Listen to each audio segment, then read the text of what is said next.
देश का number 1 Hindi news channel news 18 India आपके साथ हूं मैं लवीना राज। शहर शहर धर्मांतरण के मामले लगातार सामने आ रहे थे। गाजियाबाद में हमने देखा कि कैसे ऑनलाइन गेमिंग के जरिए धर्मांतरण किया जा रहा था, लेकिन उसके बाद दिल्ली से एक चौंका देने वाला मामला सामने आया है, जिसमें मोहम्मद कलीम इस आरोपी का नाम बताया गया, जो लोगों को लालच देता था। वो गरीब लोगों को टारगेट करता था और उन्हें ये बताता था कि अगर वो अपना धर्म परिवर्तन कर लेंगे तो फिर उनके जीवन में क्या बदलाव हो जाएगा। बेहतर हूरों की वो बात करता था, वो उन्हें पैसों का लालच देता था, नौकरी का लालच देता था। इस वक्त मैं देखिए जिस जगह पर मौजूद हूँ एक रैन बसेरा है और इसी यहाँ के लोगों को भी टारगेट किया गया था। यहाँ पर सिर्फ एक समुदाय के लोग नहीं, यहाँ पर हिंदू मुस्लिम हर जो धर्म से ताल्लुक रखते हैं वो लोग रहते हैं। मैं आपको उन लोगों से भी मिलाऊंगी, चूंकि सबसे पहले नाम सामने आया संदीप का, जिसने एफआईआर दर्ज कराई। ये बताया गया कि उस पर धर्म परिवर्तन का दबाव बनाया जा रहा था, लेकिन वो सिर्फ अकेला शख्स नहीं था। इस वक्त मेरे साथ भी 2 लोग मौजूद हैं, जल्दी से मैं उनसे भी यहाँ पर बात करती हूँ, उनसे जानने की कोशिश करेंगे कि मोहम्मद कलीम उनसे क्या बात करता था। मुझे बताइए, क्या नाम है आपका? मेरा नाम विक्की शर्मा है। विक्की शर्मा, क्या मोहम्मद कलीम क्या कहा करता था? क्या आपको कैसे धर्म परिवर्तन के लिए उकसाता था? कि वो धर्म परिवर्तन के लिए कहता था कि आप धर्म परिवर्तन करिए, आप मुसलमान बनिए और आपको जन्नत नसीब होगा, आपको शादी कराएंगे और आपको पैसा देंगे, नौकरी देंगे। ये सब लाड़े लपे उनके थे और ये कोई वीडियोस दिखाते थे हमारे को, जाकिर नाइक की वीडियो वगैरह, तो यही कहता था वो। यानी कि जाकिर नाइक की वीडियो यहाँ भी दिखाई चलते। आपको याद होगा धर्मांतरण का जो गाजियाबाद में मामला सामने है, उसमें भी यही किया जाता था। आपका क्या नाम है? मेरा नाम सुजीत कुमार। अच्छा, क्या कहा करता था मोहम्मद कलीम? कितनी बार वो इस रैन बसेरे में आता था? कितने लोगों से बात किया करता था? मैं जहाँ रहता था वहाँ से मैं छोड़ के इनके पास आया, इनको बोला जी मेरे को दबाव डाला जा रहा है धर्म परिवर्तन करने का, तो मेरे को डाला जा रहा है धर्म परिवर्तन करने का। और जाकिर नायक ब्रेन वॉश करता था, जाकिर नायक का जो वीडियोस दिखाता था तो ब्रेन वॉश करता था। तो मैंने तंग आके फिर वो कहता धर्म यदि कबूल नहीं करोगे, जैसा कन्हैया का हुआ है ऐसा तुम्हारे साथ भी हो सकता है, जल्द से जल्द तुम धर्म परिवर्तन करो। तो ये ऐसे भी बोलता था। फिर मैं उधर से जो मेरा माइंड थोड़ा ये हो गया था, तो मैं इनके पास आया, इनको बोला ऐसा ऐसा बात। तो मैं डीसीपी एसीपी के पास गया, फिर एफआईआर दर्ज हुई तो उनको जेल में भेजा गया। ठीक है, यानी कि सिर्फ प्रलोभन नहीं दिया जाता था, धमकी भी दी जाती थी। इनका कहना है कि कन्हैया लाल की बात करते थे। आपको उदयपुर का मामला याद होगा, निर्मम तरीके से कन्हैया लाल की हत्या कर दी गई थी। मैं इनसे और बात करूंगी और भी जानेंगे, लेकिन आपको बताएं संदीप वो शख्स जो सबसे पहले सामने आया और आरोप ये लगाया गया कि मोहम्मद कलीम लगातार धर्म परिवर्तन का दबाव बना रहा है, बेहतर हूरों की वो बात करता है, धमकी तक भी वो उतर आता है। अब इस पूरे मामले को लेकर जरूर कार्रवाई भी हो रही है, इसको लेकर एक्शन भी लिया जाएगा। मोहम्मद कलीम की गिरफ्तारी हो चुकी है। एक रिपोर्ट सबसे पहले आप देखिए।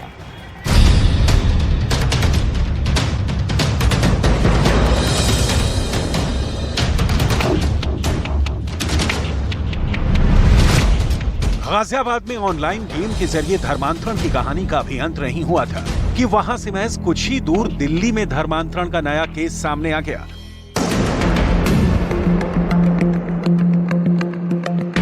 तुर्कमान गेट इलाके में एक युवक ने दूसरे धर्म के एक युवक पर सरकारी नौकरी और पैसे का लालच देकर धर्म बदलने का दबाव बनाने का आरोप लगाया है। आरोप है कि दिल्ली पुलिस भवन के सामने बने रैन बसेरे में मोहम्मद कलीम नाम का शख्स लोगों पर धर्म परिवर्तन करने का दबाव डाल रहा था, जिसके लिए पहले सरकारी नौकरी का लालच देता था, फिर भी नहीं मानने पर पैसे देने की बात करता था।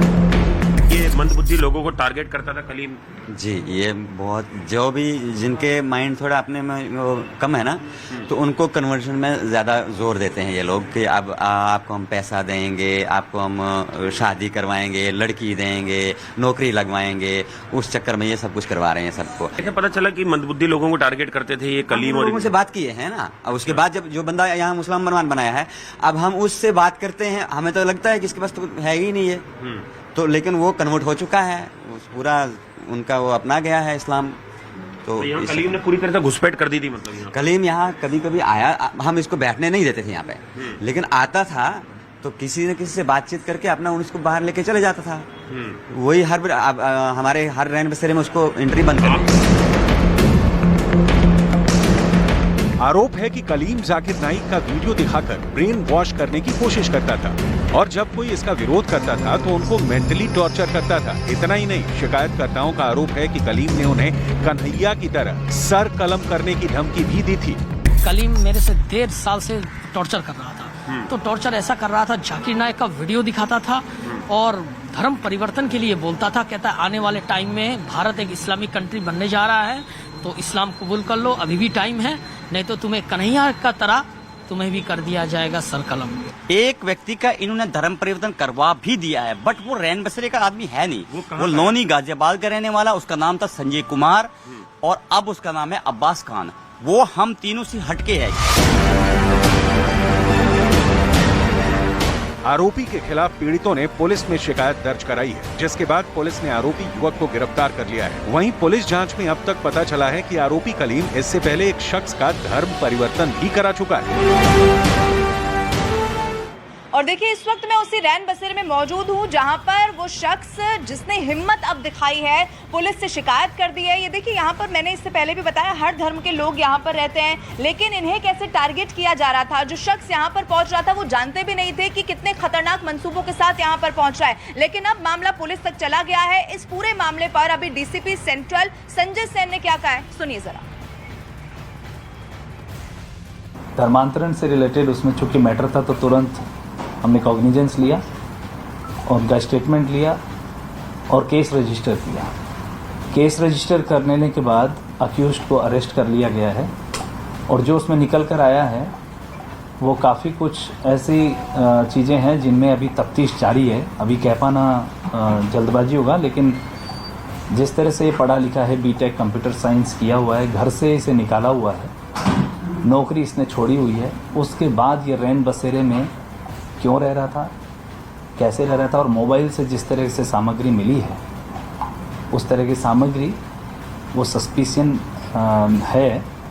तो जिस तरह के सस्पिशियस मटेरियल्स हैं उसमें तफ्तीश की जाएगी, जिस तरह का बैकग्राउंड है वो भी उसमें तफ्तीश की जाएगी। दिल्ली धर्मांतरण का पूरा मामला क्या है आपको इस वक्त हम ग्राफिक्स के जरिए बताएंगे। दरअसल दिल्ली पुलिस ने एक शख्स को गिरफ्तार किया गया और आरोपी का नाम कलीम बताया गया, जो धर्मांतरण के लिए दबाव डालता था। रैन बसेरे के केयरटेकर ने मोहम्मद कलीम पर ये आरोप लगाया है, सरकारी नौकरी लगवाने और रुपए की लालच देने का आरोप लगा है। और इसके बाद धारा 153A और 295A के तहत आरोपी के खिलाफ केस दर्ज किया गया, उसे गिरफ्तार किया गया। चांदनी महल थाना इलाके के तुर्कमान गेट का ये पूरा मामला है।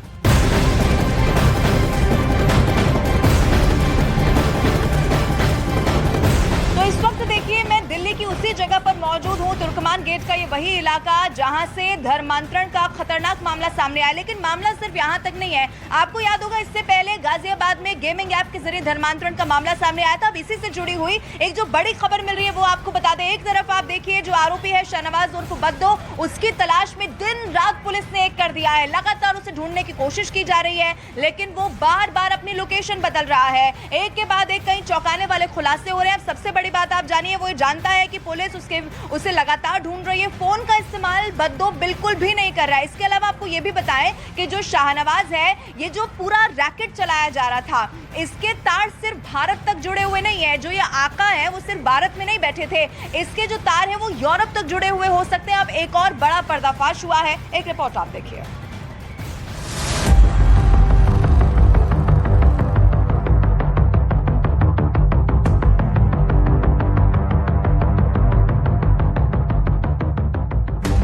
शाहनवाज उर्फ बद्दो गाजियाबाद में गेमिंग ऐप से धर्मांतरण मामले में ये वो किरदार है और वो रहस्य है जिसका सटीक पता लगा पाना पुलिस के लिए मुमकिन नहीं हो पा रहा। गाजियाबाद पुलिस बद्दो का पीछा कर रही है, उसे कई राज्यों में तलाशा जा रहा है।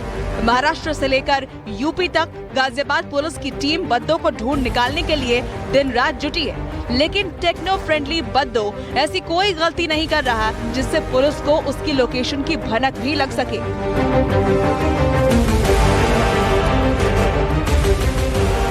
गाजियाबाद में गेमिंग ऐप से धर्मांतरण मामले में पुलिस की सारी जांच बद्दो का नाम आते ही रुक जाती है। इस मामले में पुलिस की जांच कहां तक पहुंची, ये जानने से पहले एक बार उन कड़ियों पर नजर डाल लीजिए जिनके जरिए पुलिस बद्दो के घर तक पहुंच पाई।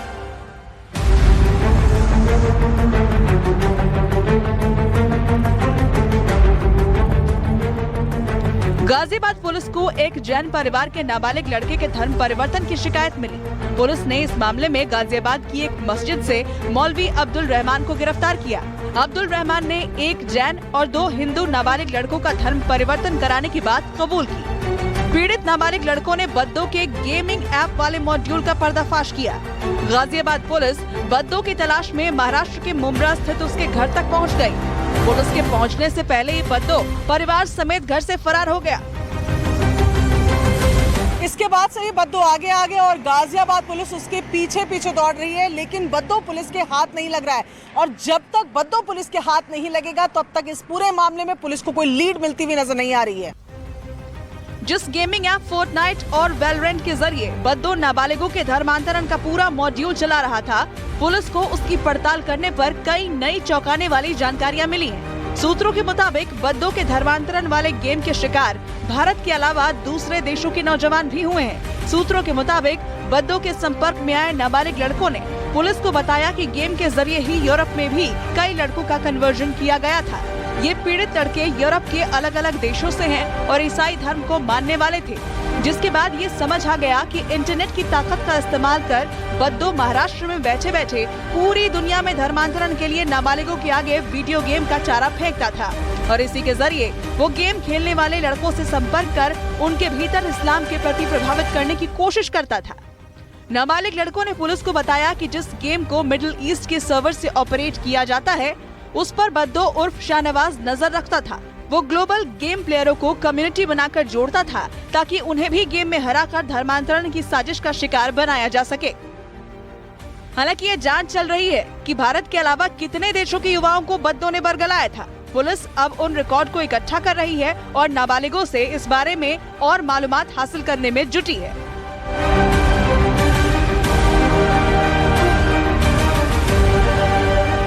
लेकिन ये साजिश कितनी गहरी है इसका अंदाजा तभी लगेगा जब शाहनवाज उर्फ बद्दो पुलिस की गिरफ्त में आएगा, क्योंकि अभी पुलिस नहीं जानती है कि यूरोप के अलावा ऐसे और कितने देश हैं जहां के लड़कों को गेमिंग ऐप की लत लगा के इस साजिश को अंजाम दिया जा रहा है। ये सब कुछ तभी साफ हो पाएगा जब बद्दो पुलिस की गिरफ्त में आएगा।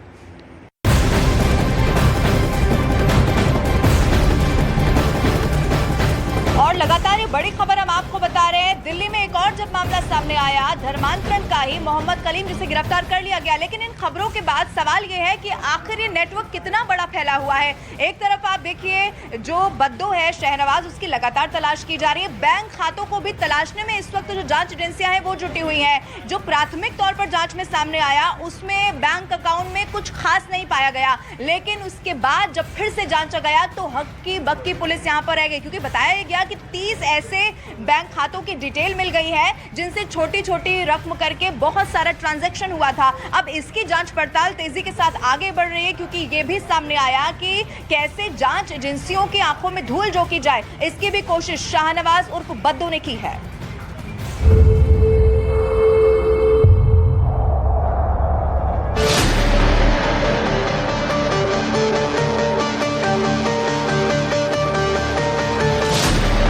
ऑनलाइन गेमिंग के जरिए नाबालिगों को धर्म परिवर्तन के लिए अपना निशाना बनाने वाले शाहनवाज उर्फ बद्दो के बारे में नया पर्दाफाश उसके बैंक खाते से हुआ है।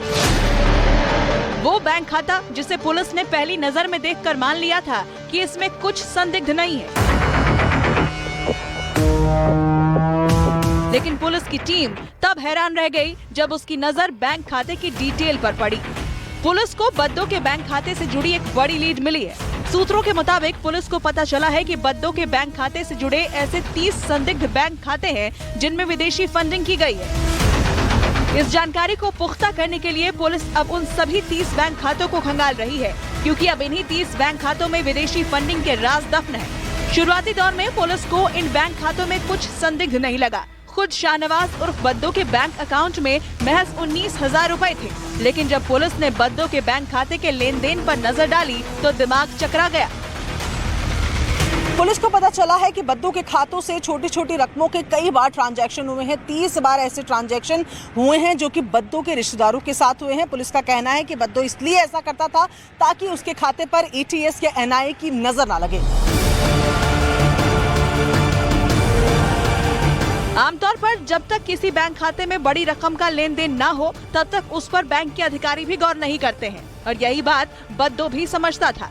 इसलिए शायद वो विदेशी फंडिंग के लिए अपने रिश्तेदारों के 30 खातों का इस्तेमाल करता था और जांच एजेंसियों की आंखों में धूल झोंकने के लिए अपने खाते में मामूली रकम ही रखता था। इसलिए जब पुलिस ने उसके बैंक अकाउंट को खंगाला तो उसमें 19,000 रुपए को देखकर पुलिस को सब कुछ ठीक लगा, लेकिन बैंक खाते को बारीकी से देखने पर बद्दो के शातिर दिमाग का पता पुलिस को चल गया। अब पुलिस जांच करके अपना शक दूर करना चाहती है। बद्दो के बैंक खाते से हुए ट्रांजैक्शन ने शक पैदा किया है, इसलिए पुलिस ने उन सभी बैंक खातों पर शिकंजा कसना शुरू कर दिया है जिसमें बद्दो के खाते से लेन देन हुई है। पुलिस को इन खातों में मोटी फंडिंग होने का शक है, जो इतने टुकड़ों में की गई है कि सभी को जोड़ दिया जाए तो फंडिंग की रकम देखकर किसी का भी दिमाग चकरा जाएगा।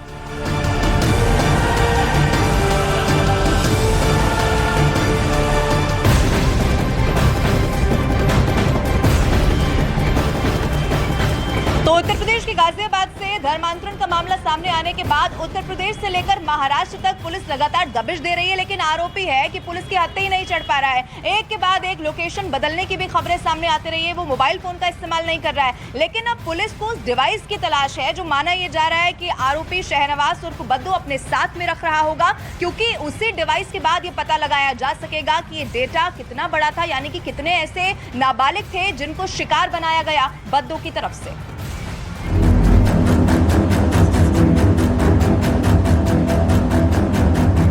ऑनलाइन गेमिंग जिहाद को लेकर पूरे देश में एक बहस छिड़ गई है। तमाम जांच एजेंसियां इसकी तह तक जाने की कोशिश में हैं और इस पूरे सिंडिकेट का पर्दाफाश करना चाहती है, क्योंकि धर्मांतरण का ये जाल फैलता जा रहा है। शाहनवाज का शातिर दिमाग और धर्म के नाम पर अधर्म की राह पर वो कैसे चला, ये पुलिस के लिए एक चुनौती है। सूत्रों के मुताबिक बद्दू अपने साथ उस डिवाइस को लेकर घूम रहा है जिसमें उसकी काले कारनामों का सारा लेखा जोखा है, यानी किसके जरिए उसने धर्मांतरण करवाने की फुल प्रूफ प्लानिंग बनाई, कैसे एक के जरिए दूसरा और दूसरे के जरिए तीसरे नाबालिग को शिकार बनाता गया। पुलिस के मुताबिक गाजियाबाद पुलिस को अब उसी डिवाइस की तलाश है जिसमें सारा डेटा संभाल कर रखा गया।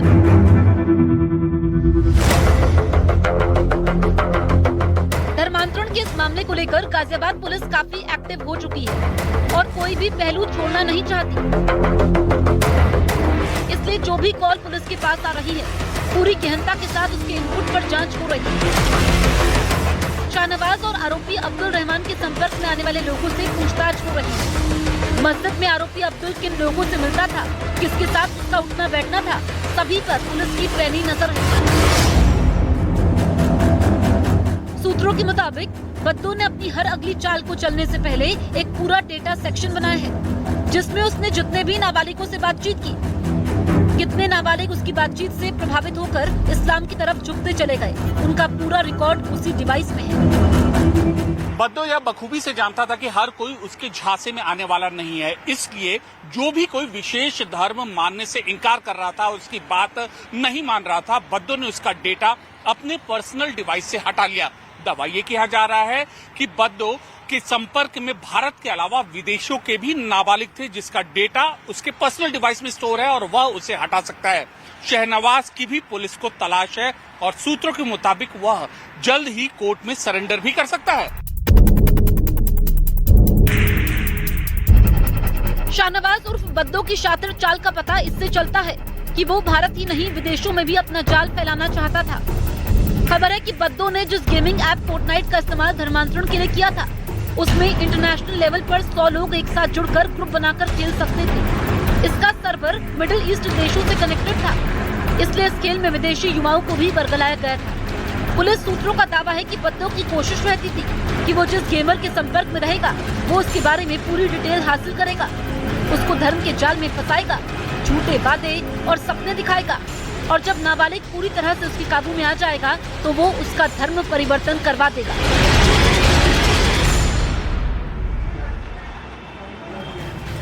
एक तरफ आप देखिए गाजियाबाद में ऑनलाइन गेमिंग ऐप के जरिए धर्मांतरण करवाया गया, दूसरी तरफ दिल्ली में जहां पर इस वक्त मैं मौजूद हूं यहां पर लोगों को टारगेट किया गया, धर्म परिवर्तन के लिए दबाव बनाया गया। एक तरफ ऐसे मामले लगातार बढ़ रहे हैं तो दूसरी तरफ मामले वो भी सामने आ रहे हैं जिनमें घर वापसी हो रही है। उत्तर प्रदेश से लेकर नेपाल बॉर्डर तक कई ऐसे मामले सामने आए हैं जिसमें यह बताया गया कि लोगों ने सनातन धर्म में वापसी कर ली है और सनातन धर्म पर ही अपना जीवन जीने का विचार यहां पर कर लिया है।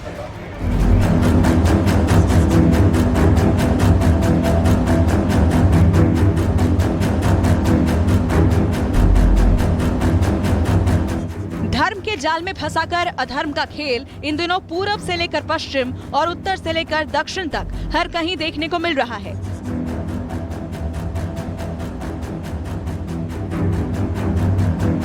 धर्मांतरण के गिरोह का पर्दाफाश हो रहा है और घर वापसी की तस्वीर सामने आ रही है।